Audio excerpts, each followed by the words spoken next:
कैसे हैं आप सभी? आई होप अच्छे होंगे, राइट? चलिए, मैं योगिता प्रजापति यूट्यूब चैनल पे आप सभी को स्वागत करती हूँ और आज मैं आपके लिए लेके एक्सरसाइज 4.2 का क्वेश्चन नंबर फर्स्ट का सेकंड पार्ट। तो प्लीज ध्यान समझिएगा, गुणनखंड विधि है, इंपॉर्टेंट है, एग्जाम में 100% पूछी जाती है, राइट बच्चों?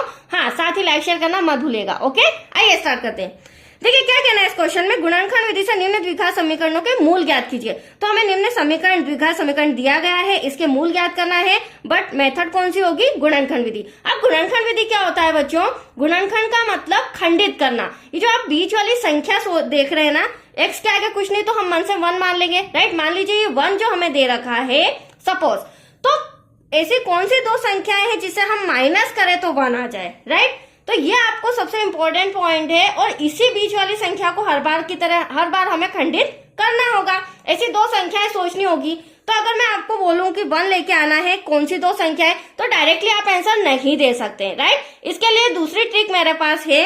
हमें करना क्या होगा, फर्स्ट देन लास्ट डिजिट का पहले मल्टीप्लाई करना होगा। हाँ, अगर यहाँ पर कोई डिजिट नहीं होती है तो जो हमारे पास संख्या है उसी का हम एलसीएम लेंगे। बट यहाँ पर दो संख्या दे रखी है, फर्स्ट देन लास्ट, तो 6 2 12 हो जाएगा। 12 का जैसे ही मैं एलसीएम लूंगी आपके सामने आंसर मिल जाएगा कि वह दो संख्याएं कौन सी है, राइट? चलिए एलसीएम लेते हैं। 2 6 12, 2 3 6 और 3 1 3। तो अब आप देख सकते हैं 2 2 4, 4 में से जब हम 3 को माइनस करेंगे दैट्स योर आंसर 1। तो आप देख रहे हैं 1 आ रहा है। तो देखो बच्चों, मैं आपको फिर बता देती हूँ, अगर आपको इस तरह से दो संख्याएं नहीं पता है तो प्लीज शॉर्ट ट्रिक में बता रही हूँ, एलसीएम लीजिएगा। उसके जो फैक्टर्स रहते हैं उससे इजीली आप पता कर लेंगे कि हाँ वो दो संख्याएं कौन सी है। That's clear. चलिए, अब फर्स्ट रूल क्या कहता है, ब्रैकेट लगाना। तो आप देख रहे हैं 2x² प्लस ब्रैकेट, हमने क्या किया है 4 और हमारा x वाला संख्या है तो x लेना पड़ेगा। हम माइनस कर रहे हैं रफ में तो यहाँ भी माइनस करेंगे, ब्रैकेट क्लोज। माइनस का 6 ऐसा का ऐसा। हाँ, ये जो 12 किया था इसका कहीं भी यूज नहीं है, बट ये मैंने एलसीएम के लिए आपको समझाया था, राइट? अगली स्टेप में हम ब्रैकेट हटा देते हैं, 2x² प्लस, हाँ ब्रैकेट के बाहर प्लस का साइन है तो ब्रैकेट के अंदर साइन पर कोई इश्यू नहीं होगा, कुछ भी हमें चेंज करने की जरूरत नहीं है, राइट? इसे थोड़ा सा इस तरह कर देते हैं। देखिए ये हमारा प्रॉपर सम है, रफ कार्य। अब देखो यहाँ पर ध्यान से समझिएगा बच्चों, हमने ब्रैकेट तो सॉल्व कर लिया, चिन्ह भी बदलने की जरूरत नहीं है, बट ये हमारी जो फर्स्ट कंडीशन है और ये सेकंड कंडीशन, यहां से अब हमें कॉमन लेना पड़ेगा, ठीक है? तो कॉमन किस तरह से लेंगे, आप देख सकते हैं यहाँ भी x, यहाँ भी x, 2 यहाँ है तो 2 भी कॉमन आ सकता है, छोटी डिजिट तो कॉमन लेनी ही है, तो यहाँ पर 2 हमारा कॉमन आ जाएगा।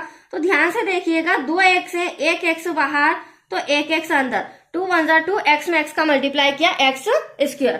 प्लस का साइन, 2 में क्या मल्टीप्लाई करें, 4 आ जाए, 2 में मल्टीप्लाई करेंगे 2 का, 2 2 4 और x तो ऐसा का ऐसा, राइट? मैं बिल्कुल पॉइंट टू पॉइंट समझा रही हूँ, ध्यान से समझिएगा। सेकेंड स्टेप में हमेशा ध्यान रखिएगा, x y z कभी भी कॉमन नहीं आता है, संख्या आती है वो भी छोटी। तो इन दोनों में छोटा कौन है, 3 कॉमन ले लेते हैं, ब्रैकेट में बचा x, 3 का x में क्या 3x। हाँ, साइन का भी ध्यान रखना, उसका भी कॉमन मल्टीप्लाई होता है, जैसे माइनस प्लस, हमें ऊपर वाला माइनस लाना है तो हम यहाँ पे क्या लें, प्लस लेंगे, तो माइनस प्लस माइनस हो जाएगा। 3 में क्या मल्टीप्लाई करें कि 6 आ जाए, तो 2 का मल्टीप्लाई, 3 2 6। मतलब कि कॉमन इस तरह से निकालना है बच्चों कि जब हम रिवाइज मल्टीप्लाई करें तो ऊपर वाली डिजिट आ जानी चाहिए। That's clear. और दूसरा इंपॉर्टेंट पॉइंट, ये जो आप ब्रैकेट्स देख रहे हैं, ये प्लस का, यहाँ 2 यहाँ 2, तो ये बिल्कुल बराबर आना चाहिए। अगर ये एक माइनस का होता और एक प्लस का होता तो कहीं ना कहीं हमने कॉमन निकालने में मिस्टेक की है। That's clear. तो चलिए, दोनों ब्रैकेट में से एक ब्रैकेट हम कॉमन ले लेते हैं। ब्रैकेट के बाहर हमें दिया गया है 2x माइनस का 3 इक्वल्स टू 0। 0 शुरू से हमारे सम में आ रहा है क्योंकि हमें 0 से कंपेयर करके मूल ज्ञात करना है।